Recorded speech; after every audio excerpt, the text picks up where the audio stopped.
Hello, Taurus, and welcome to Soul Guidance with Adriana. I am a transformative life coach and an abundance consultant. I have an intuitive and spiritual message for your journey this week. I'm really excited about this card because I was reading a book last night and it spoke exactly about this card and everything this card represents.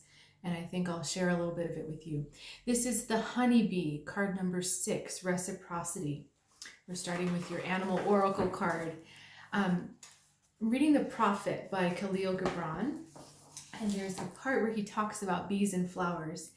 He says, "Go to your fields and gardens, and you shall learn that it is the pleasure of the bee to gather the honey of the flower, but it is also the pleasure of the flower to yield its honey to the bee.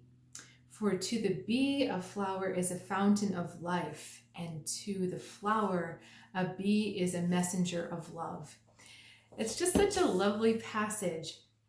We start off your reading talking about this principle of give and take, of reciprocity. And I believe that the message is asking us to enter a deeper understanding of what this truly means, to give and receive. A lot of times it's very easy to understand giving, right? To give of yourself, to give of your possessions. But in allowing yourself to receive, you are actually allowing the other person to give. Most of the time, we are good on one side or the other. Either we're good at receiving or we're good at giving. And we don't often know how to balance the two. Okay, so this card is asking us to understand the right relationships and how every relationship, whether it's with a person or it's your relationship to something, it's about what are you giving, what are you receiving. Okay, let's get started with your reading proper. We have the Two of Swords starting your reading. I'm feeling mental fogginess, mental cloudiness, and just the kind of mental fog. It doesn't feel clear right now.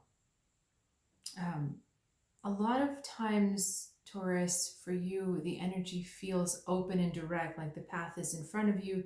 You know exactly which way to go.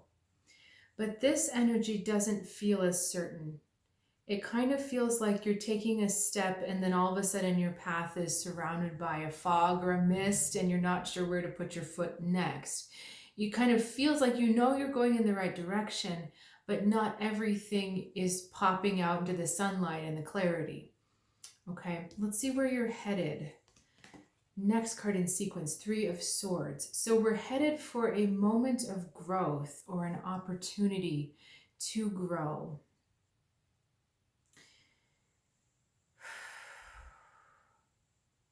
Okay, my guides are really hammering the words relationship, relationship, relationship at me. And, here's where we were, right? The equal giving and taking. Sometimes twos, doesn't matter the suit, can mean relationships.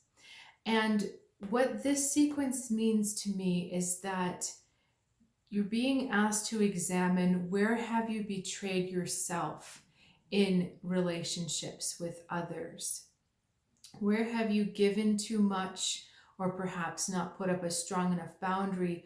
Or where have you taken without really being aware of what you were taking? Okay, when something comes to kind of slap you in the face, that's an indication.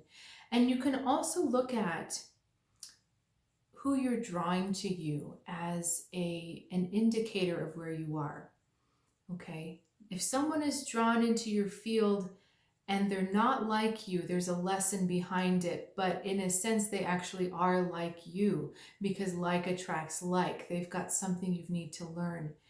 So Taurus, there are times when you have dealt with situations and you haven't come from your heart.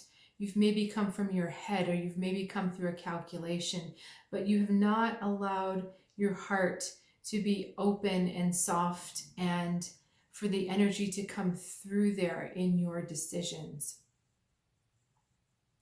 What's really interesting about this card is he's surrounded by bees and he's got bees crawling on his face, but he's not afraid. It's like he's allowing the bees to be there. He's allowing himself to be open to them. And these cards are the opposite of that. There's a self-protection going on, kind of a hardening, and not wanting to put yourself out there or be vulnerable to attack, whether it is a romantic attack, relationship attack, or just, people going around you. So, Taurus, the way forward is not to keep that heart of stone.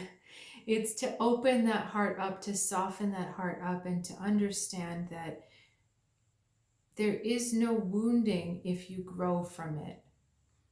And I know that sounds hard to say, or maybe hard to hear, because you're like, well, but if I'm in pain, then that's not a fun place to be. And it's very easy for you to say, sitting there. But the thing is, if you're able to heal from it, you can keep growing. This tree keeps growing even though it's got these holes in it, okay? Unless something cuts the tree off completely from its roots, it knows how to heal and grow. And that's a lot of what happens here on Earth, is that we're put in these situations to get hurt so that we can heal. But the interesting thing is, we can absolutely heal from everything. And I believe that very strongly, because you look at the natural world, it doesn't really matter what happens, it eventually heals itself. Okay, let's look at energy coming in. Goodness gracious, Taurus. 9 of Swords. Okay, a lot of energy maybe coming at you from the past that you thought you have resolved.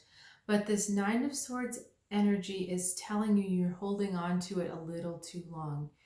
All of these cards are in the mind. All of these are mental cards.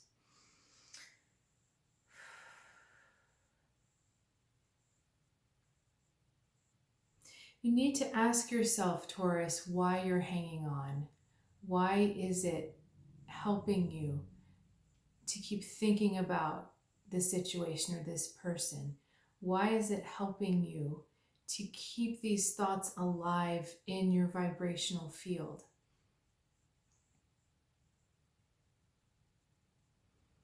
I'm going to clarify this for a second. No, they're telling me just to stay with these cards. You have a lot of streams of abundance starting to open up. And I know that you see the truth of this. And I love this blanket here. You see the truth of this. So it's kind of like in front and surrounded and covered by this figure. He's got all of this flow and abundance and lovely stuff opening up for him around him, but he can't look at it. It's like he can't face it, because we'd rather be tormented by what's going on, by what happened in the past. And really looking at that sentence, happened in the past, done, there's nothing I can do to change it. Sometimes I'm also a pianist, and playing the piano can be very frustrating, because once I hit the key, there's nothing I can do after I've hit the key to change the sound. Whereas a violinist, if they're a little out of tune, they can just shift their finger, or if you play a wind instrument, you can modulate something in your mouth to change the pitch. But once I hit that piano key, it's done.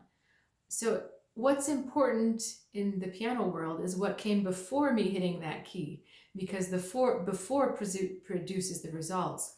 And I wonder if that can apply for you too, Taurus. If it already happened, there is nothing you can do to change it. All you can do is prepare yourself for the next one. And these cards are so strong that if you keep holding on to these thoughts, you will not be prepared for the next one. And the best thing you can do is prepare yourself for the next one. So let's grab your healing message. Okay, goodness. High Priest. This is the Taurus card, the Hierophant, number 5 in the Major Arcana. And I'm going to put him with our honeybee so that we get a little more lightness here. The High Priest is asking you to choose your direction, move forward, do not look back, and understand that this is a spiritual journey. This is about spiritual growth towards a direction. Okay, this particular thing helps me, and I'll share it with you. It doesn't really matter where you are, it matters where you're headed. Okay. And for me, I hate discomfort. I hate pain. I hate experiencing those things. But if I am focused on where I'm headed, I don't mind the pain so much. You know, if I'm hiking up a beautiful mountain, I don't mind the fact that my legs might be killing me and I can't breathe because I can't wait to get to the top. I can't wait to see what I'll see. And so I don't focus on the pain so much. I don't focus on what really is growing, a growing pain. So these are reminders to keep looking at your direction and to tie it back to where we started with our animal. Bees also are busy, and honeybee is asking us to look at the honey, look at the sweetness in our experiment, in our experience. Okay, that yeah, there's some junk in there. There was some pain in there, but there's also sweetness on the other side of that sword. And how can you find that sweetness and really tap into it? Because that is what is going to help you move out of wanting to stay here. If you look for sweetness rather than for pain, it's going to be much easier to leave these cards behind. Okay, Taurus, thank you so much for sharing your time and your energy with me. It's always lovely and very meaningful to hear from you if you feel like leaving a comment. I wish you good luck navigating these, I won't say issues, but navigating this energy that came up, and I wish you a blessed path forward. Have a great week.